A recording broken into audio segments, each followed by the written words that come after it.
Breaking news. আজকের ভিডিওর মাধ্যমে জানতে পারবেন দেব, জিৎ এবং শাকিব খানের মধ্যে কে সেরা। তো ভিউয়ার্স, বিস্তারিত জানতে ভিডিওটি না টেনে পাশে থাকবেন।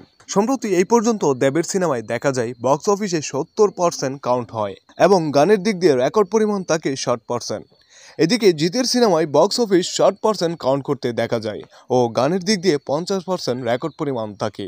তাছাড়া সবশেষে শাকিব খানের সিনেমায় 100% এবং গানের দিক দিয়েও 100% রেকর্ড পরিমাণ থাকে। এতে পরিষ্কার বোঝা যায় দেব ও জিতের চাইতে শাকিব খান সব সময় সেরা। এদিকে কাতারে হ্যালো সুপারস্টার প্রোগ্রামে এত ভক্ত দেখে শাকিব খান নিজেই বিশ্বাস করতে পারছিলেন না। জানা যায় কাতারের এক স্টেডিয়ামে এই প্রোগ্রামটি উদযাপন করা হয় এবং সেখানে প্রায় 40,000 মানুষ একসাথে শাকিব খানকে দেখার জন্য আসেন এবং ভক্তদের প্রতি তিনি খুশি হয়ে বলেন, আমি সিনেমা করি আমার ভক্তদের জন্য এবং আমার দেশের মানুষের জন্য। তাছাড়া এখন আমেরিকা সহ আরো উন্নত রাষ্ট্রে আমার সিনেমা চলে। সত্যি এটা বাংলাদেশের মানুষদের জন্য গর্বের বিষয়। তো ভিউয়ার্স, এতক্ষণ পাশে থাকার জন্য ধন্যবাদ